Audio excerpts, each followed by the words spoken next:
November 6, 1860. Somewhere in the tobacco country of Central Virginia, a plantation owner celebrated Abraham Lincoln's election victory with his favorite Cuban cigars, hand-rolled by the one man he trusted above all others in his household. By dawn, he was dead, his lips stained dark, his fingers clutching at a throat that had swollen shut.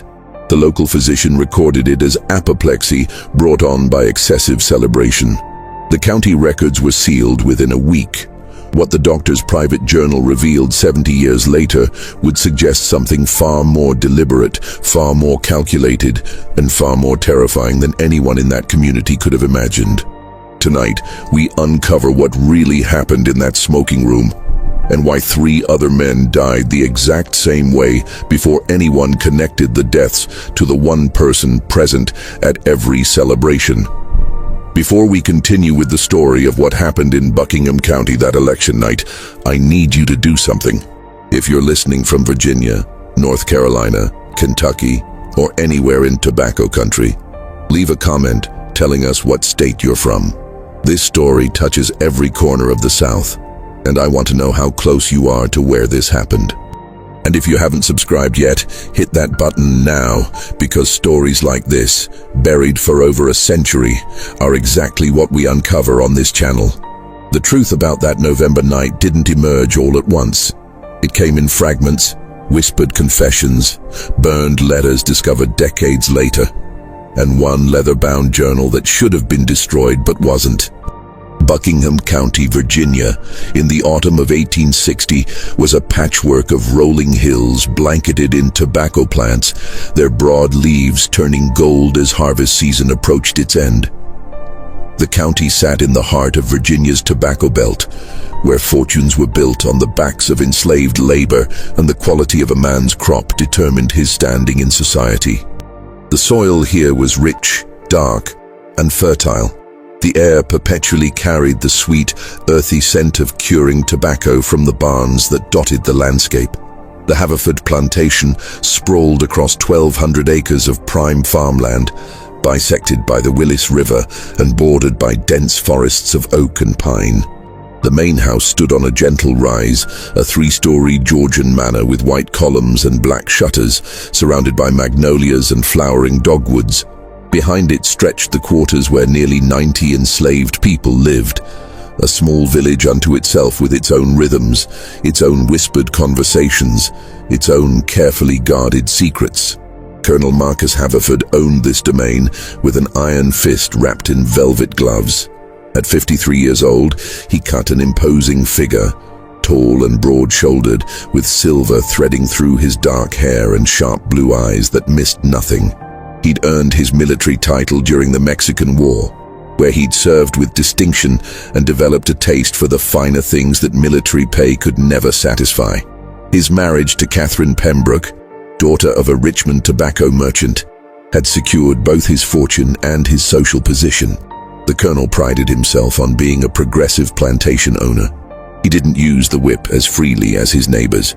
He allowed his enslaved workers garden plots and the occasional Sunday to themselves.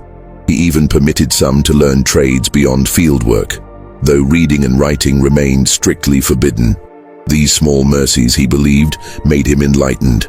They made him beloved among certain circles in Richmond who considered themselves forward-thinking while still defending the institution that made their lifestyle possible. But there were things the colonel could not abide: insolence, laziness, theft, and above all, any suggestion that the people he owned might imagine themselves his equals. For these transgressions, punishment came swiftly and publicly. The overseer, a rail-thin man named Silas Portwood, carried out these punishments with mechanical efficiency, his face betraying no emotion as he administered the lash or fitted the iron collar. In the hierarchy of the Haverford Plantation, one man occupied a unique position. His name was Benjamin, though everyone called him Benj, and he had been born on the property 34 years earlier. His mother, Celia, had worked in the main house until her death from fever when Benj was 12. The colonel, recognizing the boy's quick mind and steady hands, had trained him in the art of tobacco preparation, a skill that required years to master and was worth its weight in gold. Benj had light brown skin, thoughtful dark eyes, and a quiet demeanor that made him easy to overlook. He was average height, slim but strong from years of physical labor, with long fingers stained permanently brown from handling tobacco leaves. He rarely smiled, but he never scowled either. He moved through the plantation like water, finding the path of least resistance, drawing no attention to himself, always watching, always listening. The colonel trusted Benj in a way he trusted few others, white or black. Benj had access to the colonel's private office, his study, even his bedroom when delivering the special cigars the colonel favored. Benj knew which tobacco leaves to select for rolling, how to age them properly, how to add just the right touch of rum or brandy to the tobacco for flavor. He knew the colonel's preferences better than the colonel's own wife did. What the colonel didn't know was that Benj could read. His mother had taught him in secret, using a battered Bible and newspapers she'd stolen from the trash. She'd made him swear never to reveal this skill, had impressed upon him that knowledge was the most dangerous thing a slave could possess. When she died, Benj had continued his education in stolen moments, reading whatever he could find, teaching himself about the world beyond the plantation's boundaries. He'd read about the debates in Congress. He'd studied the maps showing free states and slave states. He'd learned about poison from a medical text he'd found in the colonel's library, memorizing the symptoms of various toxic substances before carefully returning the book to its shelf. He knew about belladonna and arsenic, about hemlock and foxglove, about all the things that grew in Virginia's woods and gardens that could kill a man if prepared correctly. And he knew about tobacco, not just how to cure it and roll it, but about the chemicals it contained, about nicotine's properties as both stimulant and poison, about dosage and concentration, and the fine line between pleasure and death. The autumn of 1860 brought unprecedented tension to Buckingham County. The presidential election loomed, and the very air seemed charged with anxiety. In Richmond, politicians thundered about states' rights and northern aggression. In plantation dining rooms, men debated whether Virginia would follow South Carolina into secession if Lincoln won. In the quarters, enslaved people whispered about what might happen if the Republicans took power, though few dared hope for actual freedom. Colonel Haverford was a Southern Democrat, a supporter of John Breckinridge, and a fierce defender of slavery as both economic necessity and biblical mandate. But he was also a pragmatist. He diversified his investments, maintaining business connections in the North, hedging his bets against political upheaval. Some of his neighbors considered this nearly treasonous. The colonel considered it good business.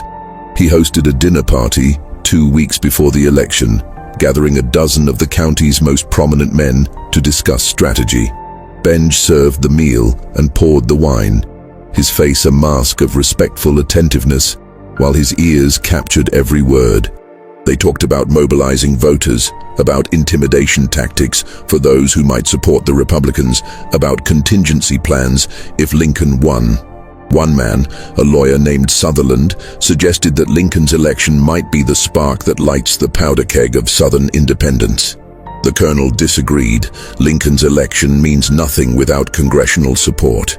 The man's a backwoods lawyer with delusions of adequacy. He'll be hamstrung from day one. We'll weather this storm as we've weathered all the others. Our way of life is ordained by God and secured by economics. No amount of northern moral posturing can change that. As Benj refilled the colonel's glass, their eyes met for just a moment. The colonel saw nothing but dutiful service. Benj saw a man who believed himself invulnerable, a man who'd grown comfortable in his power, a man who'd forgotten that the people he owned were still people, still capable of thought and planning and rage. After the guests departed, the colonel retired to his study for his evening cigar. Benj brought him his favorite blend, a rich Maduro wrapped in a Connecticut broadleaf, perfectly rolled and aged for exactly 6 months. The colonel lit it with a satisfied sigh, settling back in his leather chair to savor the complex flavors, the smooth draw, the perfect burn. "You've outdone yourself with this batch, Benj," the colonel said, examining the cigar with appreciation. The flavor is exceptional. What did you do differently? Just a touch more aging time, sir, Benj replied softly. And I selected only the finest leaves from last season's crop, the ones that cured in the north barn, where the temperature stayed most consistent. Well, whatever you did, keep doing it. These are the finest cigars I've ever smoked, and I've smoked Cuban tobacco that cost more than you're worth. Benj nodded, his expression unchanging. Thank you, sir. I'll prepare another batch for next month. The colonel didn't notice that Benji's hands never trembled, that his voice never wavered, that he showed no reaction at all to being valued less than rolled tobacco. Benj had learned long ago to bury his feelings so deep that even he sometimes forgot they were there. But they were there, waiting, patient as the tobacco curing in the barns. Election day arrived under grey November skies, the air sharp with the promise of winter. Polls in Buckingham County opened at dawn, though voting was restricted to white male property owners, a fraction of the population. The colonel rode into town early, dressed in his finest suit, eager to cast his ballot, and then retire to the courthouse to await results with other men of standing. The news came by telegraph before midnight. Abraham Lincoln had won. He'd carried the North decisively, and though he'd received not a single electoral vote from the South, the mathematics of victory were undeniable. In Buckingham County, the courthouse erupted in angry shouting. Men who'd been drinking since the polls closed now drank harder, their voices rising in fury and disbelief. The colonel returned to the plantation around 2 in the morning, his carriage rattling up the dark drive at dangerous speed. He stormed into the house, shouting for his wife, for whiskey, for Benj to bring his cigars. Catherine Haverford appeared in her dressing gown, her face pale and frightened. The house slaves emerged from their rooms, roused by their master's bellowing. "It's done," the colonel announced, his face flushed with alcohol and rage. "That rail-splitting bastard has won, but I'll be damned if it changes anything on my land. Do you hear me? Nothing changes here." He stalked into his study and slammed the door. Through the heavy wood, the household could hear him pacing, cursing, throwing things. Catherine retreated to her room. The other servants exchanged glances and disappeared back to their quarters, grateful not to be the target of the colonel's wrath. Only Benj remained, standing in the hallway outside the study, waiting. He knew the colonel would summon him. The man always smoked when agitated, and tonight he would smoke more than usual. Benj had prepared for this. For months, he'd been preparing. Ever since he'd decided that he could no longer live as property, that he would rather die trying to be free than spend another decade serving a man who considered him less than human.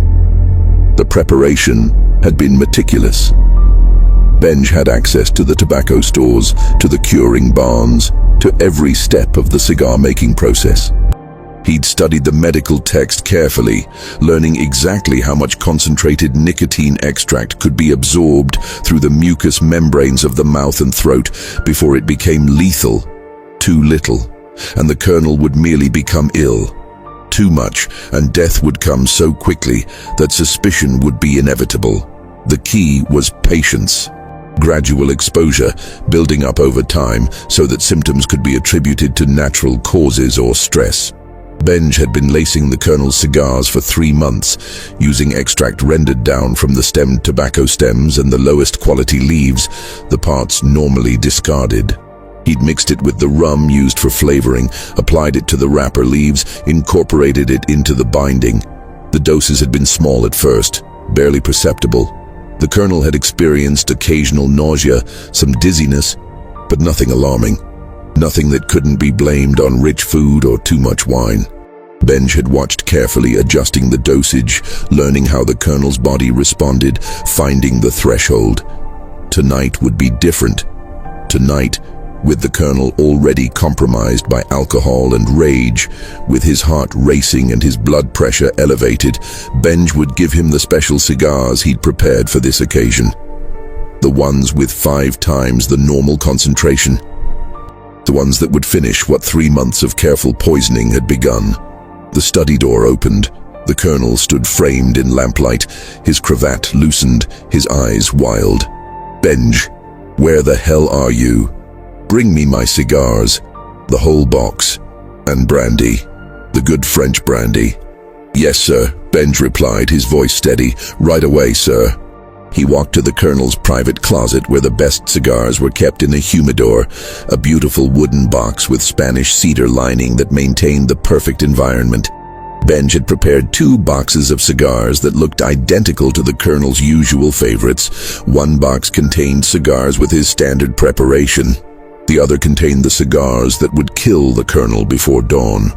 Benji selected the lethal box and carried it to the study, along with a crystal decanter of brandy and a glass. The colonel had collapsed into his leather chair, his face in his hands. When he looked up, Benj saw something he'd rarely witnessed, genuine fear behind the anger. "Do you understand what this means?"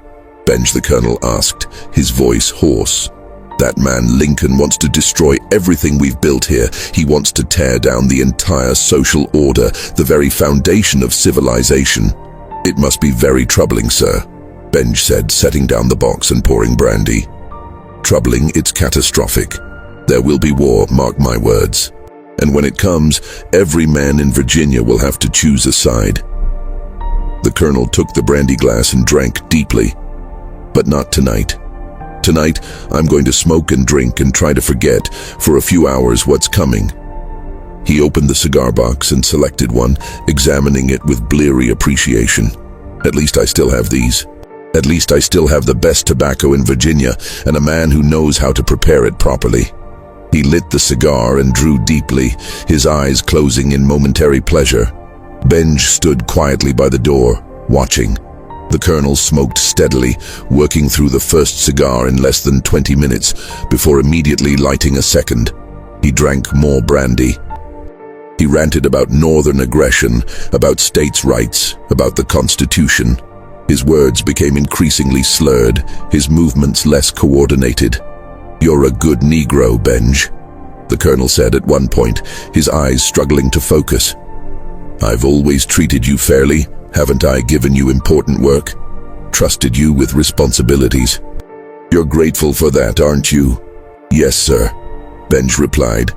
Inside his chest, his heart hammered, but his face remained impassive. "Very grateful, sir." The colonel finished the second cigar and reached for a third. His hand trembled slightly as he brought it to his lips. Feeling oddly warm, he muttered, "Must be the brandy." But he lit the cigar anyway, drawing the poisoned smoke deep into his lungs, letting it coat his mouth and throat with concentrated nicotine that his body could no longer process. By the fourth cigar, the colonel's skin had taken on a grayish pallor. Sweat beaded on his forehead despite the cool night air. His breathing had become labored, each inhalation requiring visible effort. He tried to stand but fell back into the chair, his legs refusing to support him. "Don't feel well," he gasped. "Something's wrong. Benj, get the doctor." "Right away, sir," Benj said, but he didn't move. He stood there, watching the colonel's pupils dilate, watching his hands clutch at his chest, watching the man who'd owned him struggle for breath. The colonel's eyes widened with sudden understanding. He looked at Benj, really looked at him, and in that moment seemed to see past the mask of dutiful servitude to the intelligence and rage beneath. "You," he whispered. "You did this." Benj said nothing. He simply stood there, his face expressionless, as the colonel's breathing became increasingly shallow and rapid. Nicotine poisoning, Benj knew from his reading, caused the heart to race while simultaneously paralyzing the muscles needed for breathing. The victim remained conscious almost until the end, aware of what was happening, but unable to stop it. The colonel tried to call out, but his throat had swollen, his voice reduced to a strangled wheeze. He reached toward Benj with one shaking hand, whether in appeal or accusation, Benj couldn't tell and didn't care. He watched as the colonel's hand fell back to the armrest, as his eyes glazed over, as his chest stilled. The study clock chimed 4 times. Outside, the first birds began their pre-dawn songs. Inside, the colonel slumped in his chair, his lips stained dark from tobacco. 4 cigars burned down to nubs in the ashtray beside him, an empty brandy decanter on the desk. Benj finally moved. He walked to the colonel and checked for a pulse, finding none. He collected the cigar box with the poisoned cigars and replaced it with the identical box containing normal ones. He arranged the scene carefully, making sure everything looked like a man who'd smoked and drunk himself into an early grave, overcome by rage and anxiety on the worst night of his political life. Then he walked out of the study, closing the door quietly behind him. He returned to his small room in the servants' quarter attached to the main house, lay down on his narrow bed, and stared at the ceiling until the sun rose. He felt nothing. No triumph, no guilt, no fear. Just a vast emptiness where emotion should have been, and the certain knowledge that this was only the beginning. The household discovered the colonel's body at 7 that morning when Catherine sent a maid to wake him for breakfast. The girl's screams brought the entire house running. Catherine took one look at her husband's grey face and collapsed in hysterics. The overseer, Portwood, sent a rider to fetch Dr. Nathaniel Grimsby from town while trying to maintain order among the increasingly agitated household. Dr. Grimsby arrived within the hour, a middle-aged man with spectacles and a perpetually worried expression. He examined the colonel's body thoroughly, noting the discoloration, the position, the evidence of heavy smoking and drinking. He questioned Catherine about her husband's state of mind the previous evening, documented the political stress and excessive celebration. Apoplexy, he pronounced finally, brought on by excessive agitation, alcohol and tobacco use. I've seen it before in men of the colonel's age and temperament. The shock of the election results, combined with his intemperate habits, proved too much for his constitution. Catherine accepted this explanation through her tears.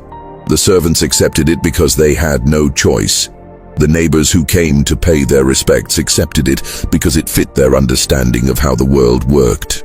Prominent men sometimes dropped dead from stroke or heart failure, especially during times of stress. There was nothing suspicious about it. Only Benj knew the truth, and he carried that knowledge like a stone in his chest, heavy but manageable. The funeral took place 3 days later under cold November rain. Nearly 200 people attended, filling the small Episcopal church in town and spilling out into the muddy churchyard. They buried the colonel in the family plot on the plantation, beside his parents and his infant son, who died of fever in 1847. The Episcopal minister delivered a lengthy eulogy, praising the colonel's service to Virginia, his business acumen, his kindness to his dependents.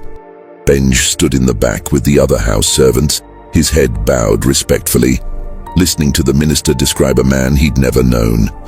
The colonel the minister eulogized bore little resemblance to the man who'd told Benj he was worth less than a cigar, who'd watched without expression as Portwood whipped field hands for minor infractions, who'd sold a woman's children to settle a gambling debt. After the funeral, Catherine retreated to her room and didn't emerge for a week. The plantation fell into an uneasy limbo. Portwood continued running the agricultural operations, but questions of ownership and long-term management remained unresolved. The colonel had died without a will, and his nearest male relative was a nephew in Charleston who showed no interest in managing a Virginia tobacco plantation.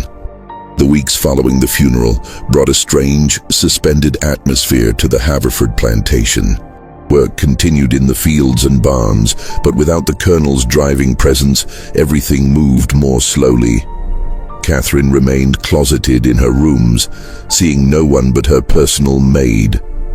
Portwood grew increasingly harsh, as if trying to compensate for the absence of authority with excessive discipline. Benj continued his work, preparing tobacco, rolling cigars, moving through the house like a ghost. No one questioned him. No one suspected him. He was just property, as invisible as furniture, as unremarkable as the walls. But change was coming to Virginia. Change that would sweep away the old certainties and replace them with chaos. Lincoln's inauguration in March brought South Carolina's secession, followed rapidly by Mississippi, Florida, Alabama, Georgia, Louisiana, and Texas. The Confederacy formed. Fort Sumter fell. Virginia debated and agonized, and finally, in April, voted to secede. By May, Catherine had made her decision. She would sell the plantation and return to Richmond, to her father's house, where she'd be safe from whatever war was coming. The nephew from Charleston agreed to handle the sale. Portwood would stay on to manage the property until a buyer could be found. The enslaved population of the plantation heard these plans through the whisper network that conveyed information faster than any telegraph. They knew their futures hung in the balance. Would they be sold together or separately? Would the new owner be cruel or merely indifferent? Would the coming war bring freedom or just new forms of oppression? Benj listened to these whispered conversations but participated in none of them. He had his own plans now, plans that had been crystallizing since the colonel's death. He would run north, to Union lines, to freedom. But he wouldn't run empty-handed. In the colonel's study, which Catherine had kept locked since her husband's death, there were documents, deeds, contracts, account books, correspondence, evidence of business dealings, debts owed and owing, investments both legitimate and questionable. Benj had seen these papers during his years of service. He'd read them when the colonel wasn't looking, memorizing names and numbers. He knew which of the colonel's business associates in Richmond had Confederate sympathies. He knew which ones maintained Northern connections. He knew about the weapons stored in the barn behind the cooperage, ostensibly for plantation defense, but actually intended for Confederate forces. He knew about the gold coins hidden in a floor safe in the colonel's bedroom. This knowledge could be valuable. To the right people, it could be very valuable indeed. 2 weeks before Catherine's planned departure for Richmond, Benj made his move. He waited until a cloudy, moonless night when Portwood had ridden into town for supplies. Using a key he'd made months earlier from a wax impression, he let himself into the colonel's study. Working by the light of a shielded candle, he photographed his memory of the most important documents, committing specific details to memory since he couldn't risk taking the originals. Names, dates, amounts, locations, evidence of Confederate weapons caches, lists of Southern sympathizers in northern cities, correspondence suggesting plots to disrupt Union supply lines. He found the deed to the plantation, noting the property boundaries and the names of neighboring landowners. He found the household inventory, including the names and estimated values of every enslaved person on the property. His own name was there, Benjamin, age 34, tobacco specialist, valued at $1,800, $1,800. That was what he was worth to these people. Less than a good horse. Less than the chandelier hanging in the dining room. He committed it all to memory, then carefully returned everything to its place. He locked the study door and slipped back to his room without encountering anyone. The next morning he worked as usual, showing no sign of the previous night's activities. 3 days later, he disappeared. The discovery of Benj's absence came at dawn, when the cook needed tobacco brought from the curing barn for the household's morning supply. She sent a boy to fetch Benj, but his room was empty, his few possessions gone, his palate cold. Portwood was summoned. A search of the plantation revealed nothing. Benj had vanished like smoke. Portwood was beside himself with fury. Catherine, when informed, seemed more bewildered than angry. But why would he run, she asked. We always treated him well. He had important work, responsibilities. Why would he throw all that away? The answer, of course, was that Benj had never had anything to throw away. He'd only had a slightly more comfortable form of bondage, and he'd chosen possible freedom over certain slavery. But Catherine, like her husband before her, couldn't understand that the people she owned might have desires and dreams beyond serving her comfort. Portwood organized a search party, hiring professional slave catchers from Richmond, men with dogs and guns and no mercy. They searched the woods surrounding the plantation, questioned enslaved people on neighboring properties, followed the roads north toward Washington. They found nothing. Benj had disappeared as completely as if the earth had swallowed him. What they didn't know was that Benj had never intended to run north on the roads, where patrols and checkpoints made passage nearly impossible for a black man without papers. He'd gone west instead, into the mountains, following paths known only to runaways and the few white abolitionists who aided them. He'd connected with the Underground Railroad in the foothills of the Blue Ridge, been passed from safe house to safe house, eventually making his way to Pennsylvania and then to Massachusetts. By July, he was in Boston, free but penniless, working as a laborer in a warehouse while trying to figure out how to use the information he carried. By August, he'd made contact with certain individuals who understood the value of intelligence from behind Confederate lines. By September, he was sharing what he knew with people who could act on it. But that wasn't the end of the story. In fact, it was barely the beginning. Because back in Virginia, something strange was happening on the Haverford Plantation. 3 months after Benji's disappearance, Silas Portwood died. Like the colonel before him, he died in his office, slumped over his desk, surrounded by evidence of heavy smoking. The local doctor, still Dr. Grimsby, pronounced it apoplexy, just as he had with the colonel. The plantation's enslaved population whispered about curses and divine justice, but they kept their voices low and their theories private. Catherine, now thoroughly unnerved, accelerated her plans to leave. The plantation was sold at a loss to a speculator from Richmond who planned to run it with hired overseers while he focused on more profitable wartime business. The new owner lasted 6 months. He died in February 1862, found in the plantation's main house study, his lips stained dark, several expensive cigars burned to ash in the tray beside him. Once again, Dr. Grimsby was called. Once again, he diagnosed apoplexy, but this time, he was troubled. 3 men, 3 deaths, all in the same location, all presenting with similar symptoms, all associated with the same plantation. He confided his concerns to the sheriff, who suggested that perhaps the study itself was the problem. Bad air, perhaps. Miasma from the river, something in the ventilation. They had the study thoroughly cleaned and aired. They burned sulfur candles to purify the space.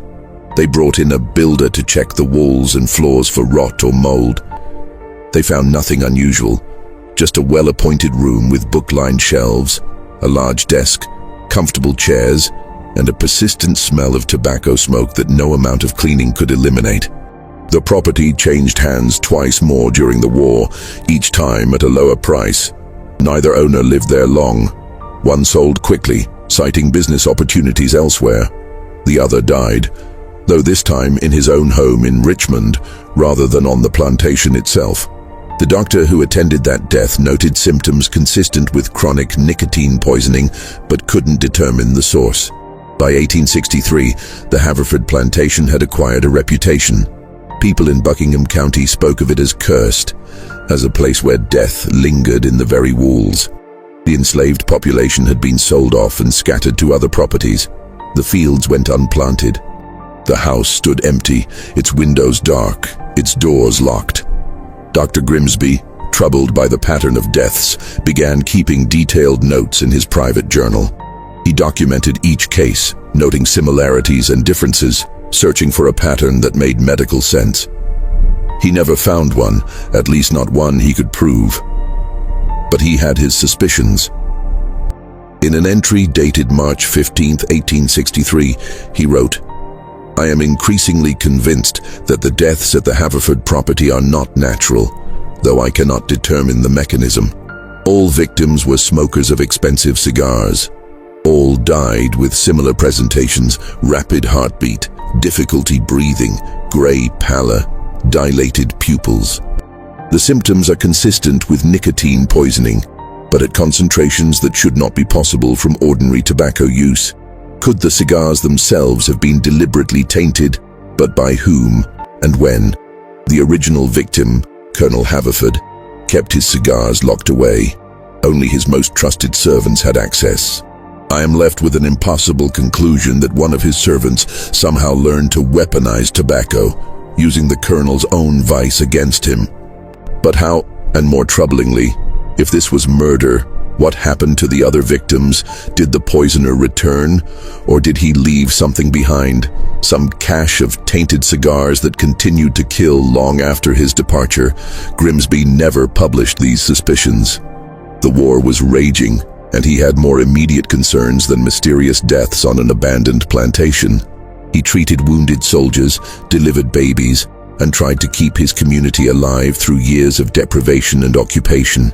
His journal remained private, locked in a drawer in his office. But he wasn't wrong. The deaths weren't natural, and the answer lay not in cursed ground or bad air, but in a dozen boxes of cigars that Benj had prepared before his escape. Cigars infused with concentrated nicotine extract at levels just below immediately lethal, but well above safe. He'd hidden these boxes throughout the plantation, in the humidors where the colonel kept his best tobacco, in the overseer's office, in the main house's smoking room. Every man who purchased the Haverford plantation inherited not just land and buildings, but a slow death hidden in wooden boxes with Spanish cedar lining. Every man who lit one of those specially prepared cigars was consuming poison, building up toxic levels in his bloodstream with each smoke, until his body could no longer compensate. Benji had calculated it perfectly. The deaths would be spaced far enough apart to seem like coincidence.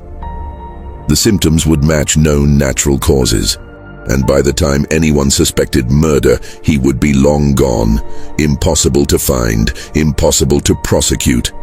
It was revenge not just for himself, but for every person the colonel had owned, every person Portwood had whipped, every family the system had torn apart. It was justice administered through chemistry and patience, delivered through the very symbol of the plantation owner's wealth and status. By 1864, the Haverford plantation had passed to the Commonwealth of Virginia as payment for unpaid taxes. The state attempted to sell it twice but found no buyers. The property sat vacant through the final years of the war and into Reconstruction, its fields reverting to wild growth, its buildings slowly deteriorating. In 1868, a northern investor named Harold Grissom purchased the property for a fraction of its pre-war value. Grissom was a Union veteran from Pennsylvania who'd made his fortune selling supplies to the army and now sought to establish himself as a Virginia landowner. He'd heard the rumors about the property but dismissed them as Southern superstition. He hired local workers to restore the main house and brought in his family from Philadelphia. Grissom was a cigar enthusiast. He'd acquired a taste for expensive tobacco during his war service and prided himself on his collection. When he moved into the Haverford mansion, he was delighted to discover several boxes of cigars in a hidden compartment in the study, apparently overlooked by previous owners or looters. The cigars appeared to be in excellent condition despite their age. The wooden boxes had protected them from moisture and pests. Grissom, recognizing quality tobacco when he saw it, was thrilled by his find. He tested one cigar and found it exceptional, the flavor rich and complex, the construction flawless. He made a note in his diary about his good fortune in discovering such a cache. His wife, Margaret, worried about smoking cigars of unknown provenance, but Grissom laughed off her concerns. "These are Virginia's finest tobacco, my dear. Better than anything you can buy in Philadelphia." The previous owner clearly had excellent taste. He smoked them regularly throughout that summer, working in the study as he made plans to restore the plantation to profitability. He would grow tobacco again, he decided, though he'd use free labor instead of enslaved. He'd modernize the operation, apply northern efficiency to southern agriculture. He'd prove that the plantation system had been economically inefficient all along. By September, Grissom was frequently ill. He complained of dizziness, nausea, irregular heartbeat. The local doctor, no longer Dr. Grimsby, who died during the war, attributed these symptoms to the Virginia heat and the stress of managing a large property. He prescribed rest and moderation in all things. Grissom ignored this advice. He continued smoking his cigars, continued pushing himself to work long hours, continued making plans for the plantation's future. By October, his symptoms had worsened dramatically. His hands trembled constantly. His skin had taken on a grayish cast. He experienced frequent episodes where his heart would race uncontrollably, leaving him gasping for breath. His wife insisted on bringing in a specialist from Richmond. Dr. Edmund Waters examined Grissom thoroughly and found him suffering from what appeared to be chronic nicotine poisoning. When questioned about his tobacco use, Grissom admitted to smoking 5 or 6 cigars daily, sometimes more when working late. "That's excessive," Dr. Waters said bluntly, "but shouldn't produce symptoms this severe unless the tobacco itself is unusually potent or somehow contaminated." He asked to examine Grissom's cigars. Grissom showed him the boxes he'd found, explaining that they'd been hidden in the study for years. Dr. Waters took several cigars back to Richmond for analysis by a chemist he knew at the Medical College of Virginia. The chemist's report, delivered 2 weeks later, was alarming. The cigars contained nicotine at concentrations 4 to 5 times higher than normal. More disturbing, the distribution was uneven, suggesting deliberate adulteration rather than natural variation. Someone had infused these cigars with concentrated nicotine extract, essentially turning them into poison delivery devices. Dr. Waters immediately sent word to Grissom to stop smoking the cigars and destroy them. But the message arrived too late. Grissom had died the night before, alone in his study, a half-smoked cigar still clutched between his fingers. The local sheriff, prompted by Dr. Waters' report, opened an investigation. He questioned the household staff, examined the study, and sent more cigars to Richmond for analysis. All tested positive for excessive nicotine. The sheriff concluded that Grissom had died by misadventure, the victim of tainted tobacco of unknown origin. But Dr. Waters wasn't satisfied with this explanation. He knew the Haverford Plantation's history, knew about the previous deaths. He requested access to Dr. Grimsby's papers and was eventually given permission to review the old doctor's private journals. Reading Grimsby's suspicions, Waters began to piece together a pattern. All the deaths involved men who'd purchased the Haverford Plantation. All had occurred in or around the study. All involved heavy cigar smoking, and all had presented with symptoms consistent with nicotine poisoning. The first death, Colonel Haverford himself, had occurred in November 1860, the night of Lincoln's election. The colonel had been a heavy smoker who had a slave named Benjamin prepare his cigars. Benjamin had disappeared shortly after the colonel's death, ostensibly running north to Union territory. What if Benjamin hadn't just been running from slavery? What if he'd been fleeing from murder? What if he'd spent months, perhaps years, carefully poisoning his owner through the very cigars the colonel prized so highly? Waters couldn't prove any of this. Benjamin, if he was still alive, was somewhere in the north, beyond Virginia's jurisdiction. The other potential witnesses, the enslaved people who'd lived on the plantation, had been sold and scattered. The physical evidence, the poisoned cigars, had now been destroyed on his own orders to prevent further deaths. But the pattern was clear. Someone, almost certainly Benjamin, had created those lethal cigars before his escape. He'd hidden them throughout the plantation, knowing they'd eventually find new victims among the men who profited from slavery. He'd weaponized tobacco, turning the plantation's cash crop into an instrument of delayed revenge. Dr. Waters documented his theory in a detailed report to the sheriff, laying out the evidence and explaining the medical mechanism. The sheriff filed it away, unsure what to do with accusations against a man who'd been gone for nearly 8 years and whose current whereabouts were unknown. The Grissom family sued the Commonwealth of Virginia, claiming they'd been sold a death trap. The case dragged through courts for 2 years before being dismissed. The Haverford Plantation reverted to the state once again. This time, no one would buy it. The property acquired a reputation as genuinely cursed, a place where death lingered in the very foundations. Local people told stories about it, each tale growing more elaborate with retelling. They spoke of angry ghosts and land soaked in suffering, of tobacco fields that refused to grow, and buildings that repelled all inhabitants. The truth, as Waters understood it, was both simpler and more terrifying than any ghost story. The curse wasn't supernatural. It was chemical, calculated, and entirely human. It was the revenge of a man who'd been reduced to property, who'd studied his oppressors' weaknesses and exploited them with methodical precision. In 1872, 12 years after Colonel Haverford's death, a letter arrived at Dr. Edmund Vorter's office in Richmond. It bore a Boston postmark and no return address. Inside, written in precise, educated handwriting, was a confession. The letter began simply, "Sir, I understand you have been investigating the deaths at the former Haverford Plantation in Buckingham County. I write to inform you that your suspicions are correct. My name is Benjamin Freeman, formerly the property of Colonel Marcus Haverford. I killed him. I also killed Silas Portwood and created the means by which several other men died. I am not sorry. I am writing to you so that the truth may be known, and so that you may understand that what happened was not curse or accident, but justice." The letter continued for several pages, laying out in clinical detail exactly what Benj had done.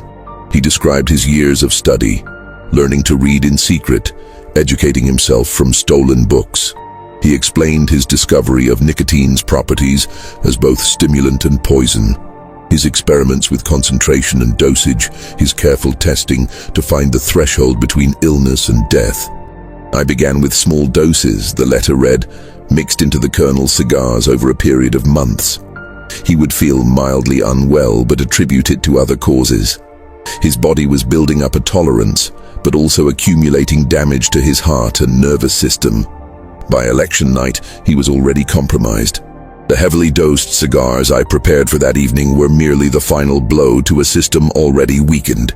Benj described his preparation of additional boxes of poisoned cigars, his decision to hide them throughout the plantation.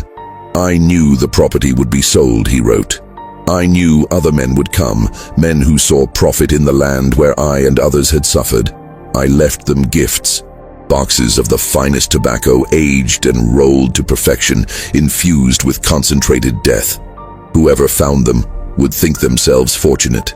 They would smoke, and they would die, as the Colonel died, wondering what had gone wrong." The letter explained his escape, his journey north, his new life in Boston. He'd taken the surname Freeman for obvious reasons. He worked as a tobacconist, ironically enough, using his legitimate skills to earn an honest living. He'd married, he had children. He was, by all measures, a respectable member of his community. "I tell you this," the letter concluded, "not from guilt, for I feel none, but from a desire for truth. The world should know that what happened at the Haverford Plantation was not mysterious or supernatural. It was the deliberate action of a man who had been told his entire life that he was property, that he existed only to serve, that his thoughts and feelings in humanity meant nothing. I proved them wrong. I proved that the people they enslaved were capable of great complexity of thought and action. I proved that we could plan, could execute, could achieve goals that required patience, intelligence, and skill. In killing my oppressor with his own cigars, I demonstrated more sophistication than most of them credited any Negro with possessing. That demonstration, sir, was as much the point as the revenge itself." Dr. Waters sat in his office for a long time after reading this letter, staring at the careful handwriting, considering what to do. He was technically in possession of a murder confession. Benjamin Freeman had admitted to multiple killings and had provided enough detail to remove any doubt about his guilt. But Waters was also a man who'd lived through the war, who'd seen slavery firsthand, who'd treated wounds on both sides and come to his own conclusions about the institution and its defenders. He thought about Colonel Haverford, who'd owned 90 human beings and considered it his God-given right. He thought about Portwood, who'd whipped men for sport. He thought about the speculators who'd purchased the plantation hoping to profit from it. Then he thought about Benjamin Freeman, who'd been born into slavery, who'd educated himself in secret, who'd endured decades of degradation and dehumanization, and who'd finally struck back using nothing but intelligence and patience. After considerable deliberation, Waters took the letter to his fireplace and burned it. He told no one about its contents. He made no report to authorities. Instead, he wrote his own account of the Haverford Plantation deaths, documenting the medical evidence of nicotine poisoning but attributing it to unknown parties, likely among the former enslaved population, identity uncertain and whereabouts unknown. He filed this report with the sheriff's office and considered the matter closed. If Benjamin Freeman was living peacefully in Boston, married and working an honest trade, what purpose would be served by prosecution? The man had been property. Under the laws that had governed Virginia for decades, he'd had no legal rights, no recourse against abuse, no hope of justice through legitimate channels. He'd created his own justice. Waters couldn't bring himself to condemn him for it. The Haverford Plantation remained unsold through the 1870s and into the 1880s. The buildings gradually deteriorated, reclaimed by vines and weather. Local children dared each other to approach the property after dark, spinning ever more elaborate stories about what haunted it. Occasionally, someone would break in to explore, but they never stayed long. The house felt wrong, they said. Too quiet, too heavy with the weight of old suffering. During this period of abandonment, something curious happened. Former enslaved people from the Haverford Plantation, now scattered across Virginia and beyond, began to share stories among themselves. In churches and gathering halls, in private conversations held far from white ears, they spoke of Benj. Most had known him as quiet, unremarkable, a man who kept to himself and did his work without complaint. But now they remembered small things. The way he'd sometimes watch the colonel with an unreadable expression, how he'd always seemed to know things he shouldn't know, how he'd disappeared the very week the colonel died. Some claimed they'd known all along what he'd done. Others swore they'd suspected but had kept silent, understanding that silence was the only protection they could offer. A few elderly men and women, freed by the war and now living in Richmond's growing black community, would occasionally tell younger generations about the tobacco man who made his master smoke death. The stories were never detailed, always vague enough to maintain deniability. But the message was clear: resistance was possible, even for those who seemed powerless. One woman, formerly enslaved on a neighboring plantation, told her grandchildren in 1891 about a conversation she'd had with Benj years before his escape. They'd been at a quilting bee, where enslaved people from several plantations had gathered. Benj had been quiet as always, but at one point he'd said something that stuck with her. Tobacco built this world. Maybe tobacco can tear it down too. She hadn't understood what he meant at the time. Only later, after the deaths began, did his words take on new significance. The transformation of the Haverford property reflected broader changes sweeping through Virginia during Reconstruction and beyond. The old plantation system had collapsed, replaced by sharecropping and wage labor that often proved only marginally better than slavery. But the land itself became symbolic of something. The impermanence of the system that had seemed eternal, the vulnerability of those who'd believed themselves invincible.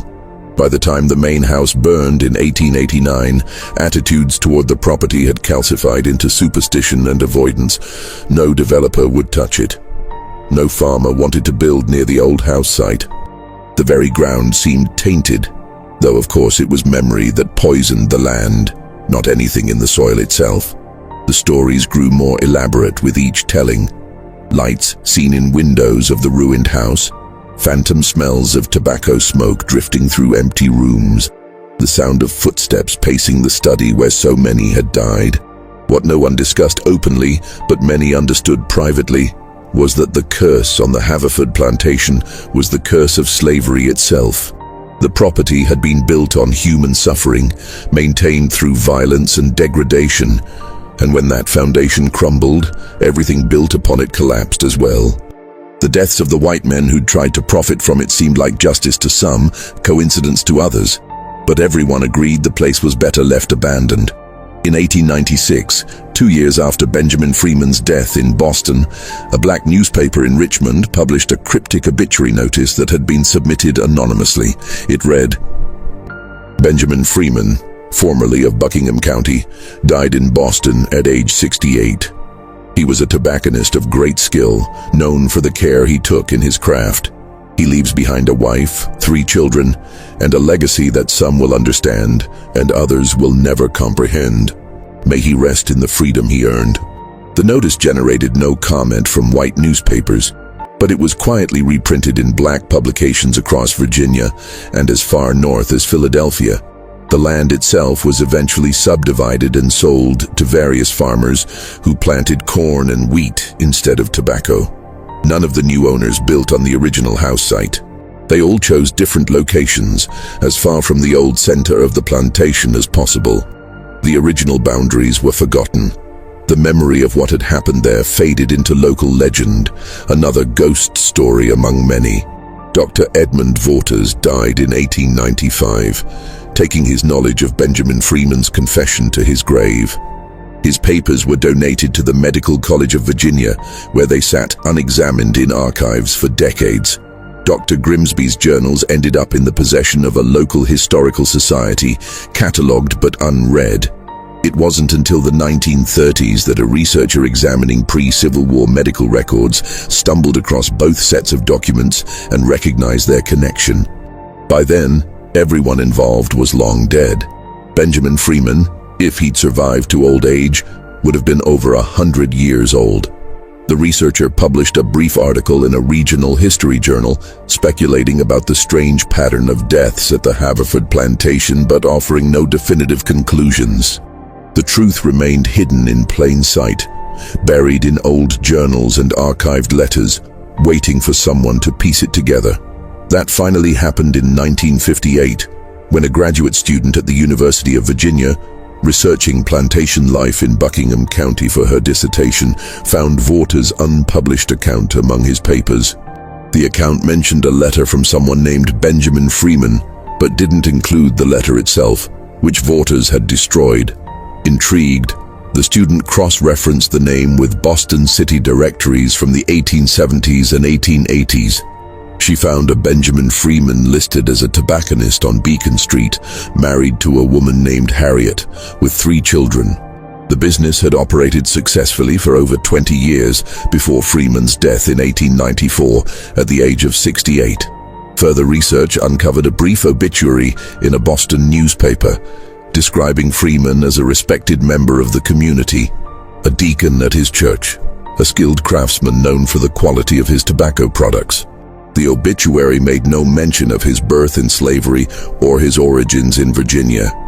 He'd created a new life, a new identity, and kept his secrets until death. The student included these findings in her dissertation, but framed them carefully, presenting them as suggestive but not conclusive evidence of one enslaved person's remarkable act of resistance. She noted that if Benjamin Freeman had indeed poisoned Colonel Haverford and others, his actions represented a level of sophisticated planning and execution that challenged contemporary assumptions about the intellectual capabilities of enslaved people. Her dissertation was accepted but not widely read. The full story of what happened at the Haverford plantation remained obscure, known only to a handful of academics and local historians. The property itself continued its quiet existence as farmland, its dark history forgotten by the families who worked the soil. But the truth, once discovered, has a way of persisting.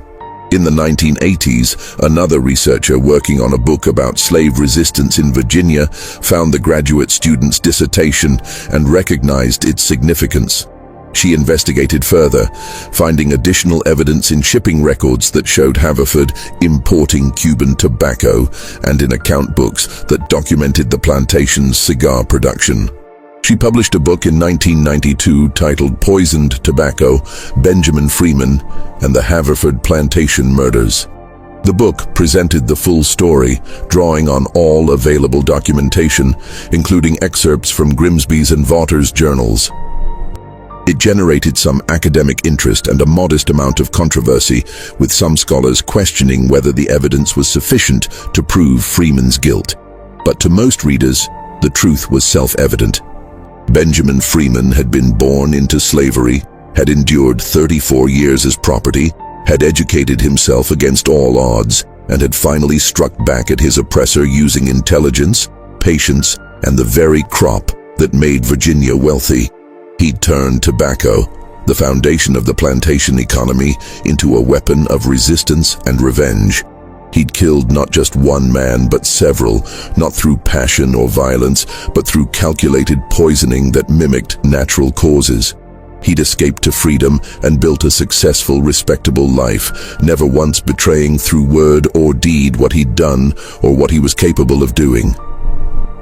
He'd proven, in the most dramatic way possible, that enslaved people were human beings capable of sophisticated thought and action, that they could plan and execute complex schemes, that they possessed intelligence and agency their oppressors consistently denied them, and he'd done it all with cigars.